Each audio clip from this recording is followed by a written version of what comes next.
Olá, amigos do videoblog Fronteiras da Ciência. O nosso tema desta semana é sobre medicina e espiritualidade.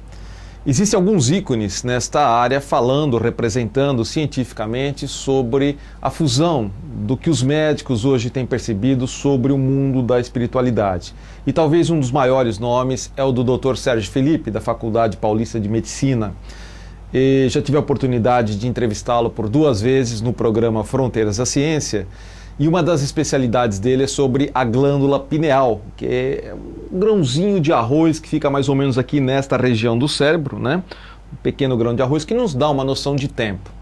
Mas, através de pesquisas científicas, principalmente de tomografia computadorizada, o Dr. Sérgio Felipe pôde constatar que pessoas em estado mediúnico, pelo menos elas se dizem em estado mediúnico, por incrível que pareça, na tomografia aparece um campo magnético gigantesco, em que uma pessoa em estado normal jamais é capaz de gerar aquele campo magnético. E esse campo é proveniente da glândula pineal.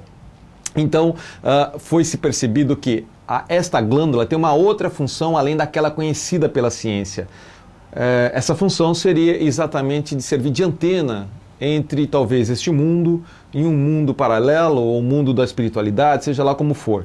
Evidentemente que essa pesquisa do Dr. Sérgio Felipe não constata que a pessoa está recebendo um espírito, não é isso, mas que alguma anomalia muito grande está acontecendo, alguma coisa inexplicável, porque uma pessoa em consciência normal não é capaz de gerar um campo magnético tão grande na glândula pineal. E pessoas que estão em estado mediúnico conseguem isso no estado de transe. Bom, a conclusão, evidentemente, aí não certeira, né, nem conclusiva, é de que deve haver realmente um contato, um elo de ligação entre o mundo da espiritualidade, esse mundo, e a glândula pineal faz esse papel. O Dr. Sérgio Felipe, ele fala muito sobre medicina e espiritualidade, ele tem dado muitos depoimentos, muitas palestras, participado de muitos programas de televisão, e eu estou separando para você ver um videoblog sobre algumas explicações dele, inclusive até sobre parto, sobre a imposição de mãos, que pode ser chamado de passe, ou seja, como for, como a ciência e como a medicina encara isso, inclusive no tratamento de câncer, pessoas que têm obtido resultados positivos em tratamento de câncer. Essa entrevista que o Dr. Sérgio Felipe deu ao programa Transição, que você vai ver agora, é bastante recente e eu acho que dá para a gente concluir exatamente como a medicina hoje está preocupada realmente com coisas que antigamente existia um certo preconceito por não ter nenhum tipo de explicação. Vamos ver agora então essa entrevista, tenho certeza que você vai gostar, e em outras oportunidades vou colocar outros depoimentos do Dr. Sérgio Felipe. Fiquem com Deus, paz, saúde e prosperidade. Tem eletroencefalografia, instalou-se um computador com eletroencefalógrafo. O colega neurologista estava presente junto conosco, um staff de médicos. Havia uma série de auxiliares de apoio para o médium. Foi instalado o aparelho, o eletroencefalograma começou a correr. Sim. Nós invocamos o estado de transe, as câmeras filmando, etc. E o Goulart de Andrade, muito gozador, muito engraçado, falava assim: manda vir um Misifrim, né? Eu falei, nossa, vamos ver o que vai dar, né? E aí manifestou uma entidade. O Goulart falava, conversa com ela. Comecei a conversar, comecei a perceber que realmente havia uma personalidade manifesta ali que não era a figura do médium. Mas o eletroencefalograma estava correndo igual. Dava para ver na tela e etc. Aí o Goulart falou assim para mim, Sérgio, pede para o espírito alterar o eletroencefalograma, que é uma coisa impossível de uma pessoa fazer conscientemente. Claro. Né? Aí eu pedi, o senhor pode alterar o eletroencefalograma, imediatamente o eletroencefalograma fez, não é? Sim. O Goulart de Andrade parou o programa e falou assim, convencido? Acabou o programa. Acabou o programa. Quer dizer, existe uma biofísica da relação entre o espírito e o corpo. Sim. Não é? A fenomenologia espiritual, ela mexe com o organismo. Você está me fazendo lembrar as pesquisas que foram feitas com Francisco Cândido Xavier, com Chico Xavier. Não vieram? Dos Estados Unidos, pesquisadores com toda uma aparelhagem. Você falou uma coisa interessante, desculpa, Delmar. Imagina. Você veja, o meu foco de pesquisa não é o médium paranormal. Tá. Sabe? Eu tenho estudado a mediunidade na pessoa comum. Certo. A mediunidade do cotidiano. Sim. Porque a maior parte das pessoas fala assim, eu não tenho mediunidade. Entende? É verdade. Mas acontece que o organismo humano é uma estrutura mediúnica. Veja bem, uma célula do nosso organismo, ela precisa de ser sensível à química. Sim. O alimento, não é? Você acorda de manhã, a bexiga está cheia, você está sentindo. Verdade. A célula precisa ser sensível ao biológico, ao químico. Isso. Não é? Mas, ao mesmo tempo, as nossas células precisam ser sensíveis à alma. Você se preocupa, você se emociona e o seu coração acelera. Então, o organismo humano ele tem uma face sensível ao biológico e uma face sensível ao espírito. Sim. Ele é, por si, um organismo mediúnico, intermedia dois universos. Então, não há quem não tenha uma sensibilidade. Uma mulher grávida está incorporando um espírito. Aliás, se a gente pode dizer que há uma incorporação mediúnica propriamente dita, que o espírito entra no corpo, é quando a mulher engravida.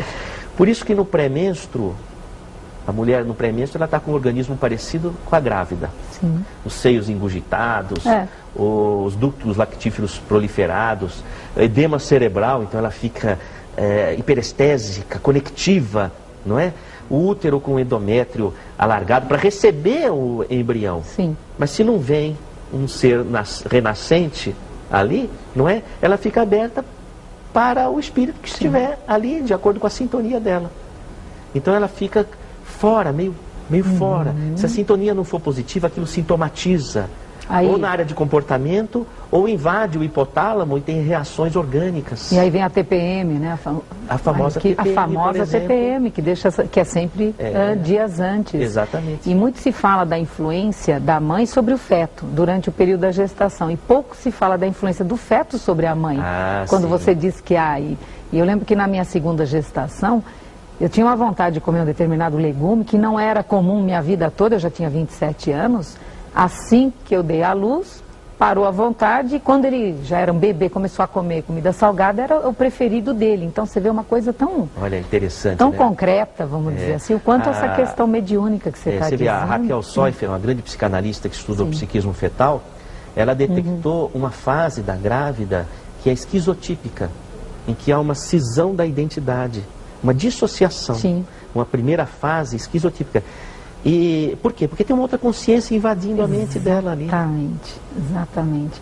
E tem, voltando um pouco ao início da nossa conversa, Sérgio, as universidades no mundo e aqui no Brasil, existem universidades com a cadeira medicina, espiritualidade, ciência e espiritualidade, Sérgio?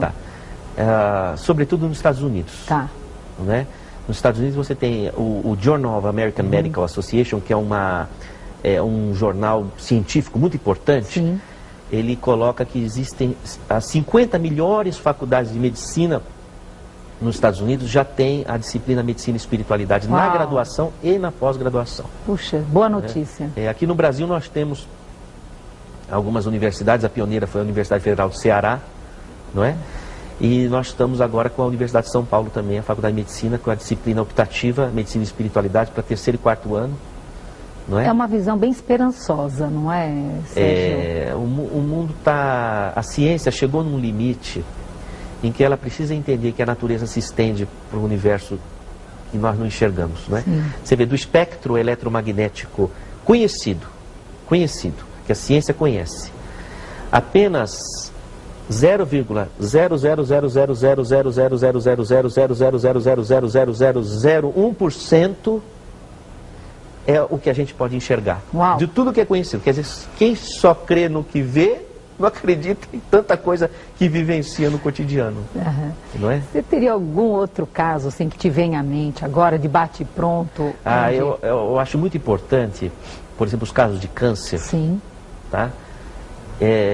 Quando se fala de tratamento espiritual, muitas vezes se busca o milagre na cura espiritual. Na cirurgia. Sem atentar para o fato de que o tratamento espiritual não dispensa o tratamento médico. Então o que acontece? O tratamento espiritual ele vem coadjuvar com o tratamento médico, porque o tratamento médico também foi algo presenteado por Deus, porque Deus que deu inteligência ao homem para construir o acesso ao saber, conhecer o corpo humano, conhecer a fisiologia. Então a medicina também é sagrada. Aliás, a ciência é sagrada, porque ao investigar a natureza, nós nos aproximamos do Criador, não é? Sim. Não é? Então é necessário que se faça o tratamento médico, mas o tratamento espiritual coadjuvando traz um prognóstico muito melhor. Mas nós temos recebido alguns casos muito interessantes em que o paciente vem ao consultório deprimido pelo diagnóstico de câncer, muitas vezes considerado terminal, e nós iniciamos a assistência espiritual, sempre voluntária, sempre gratuita, que é uma prerrogativa necessária para a boa sintonia. Sim. E o câncer começa a paralisar, não é? Eu tive um caso de um paciente que ele dizia assim: doutor, já faz um ano que eu estou fazendo essa assistência e não morro. Eu preciso voltar a trabalhar, não é? Aí eu coloquei ele para dar passe. Sim. Porque eu imaginei o seguinte: uma pessoa que está superando o câncer deve ter uma energia poderosíssima, né? Verdade. Ele vinha da quimioterapia para dar passe. E o que é o passe? O passe, aliás, é um termo médico. O Hahnemann, fundador da homeopatia, coloca o passe como procedimento médico, está no organon da homeopatia. A homeopatia é uma especialidade oficial da medicina, mas é a doação de energia através das mãos. Sim. Não é? Muito bem, ele ia transmitir essa energia. Imagina a pessoa que estava com câncer desesperançosa recebendo um passe de um paciente que estava superando o câncer, a força que ele não tinha. Muita. Né?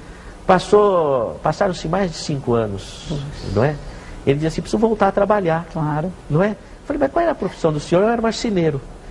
E eu disse ali: então o senhor vai fazer a mesa da sessão mediúnica. O dia que o senhor for, o senhor manifesta na sessão.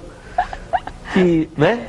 Uhum. E fez a mesa, né? Morreu de idade. Olha só. Morreu de idade. Maravilha. Não é? Eu não vou dizer que todos os casos de câncer funcionam dessa forma. Claro. Mas será que não poderia funcionar dessa forma? Coisa não boa. É? Será que a medicina não precisa avançar um pouco nesse território?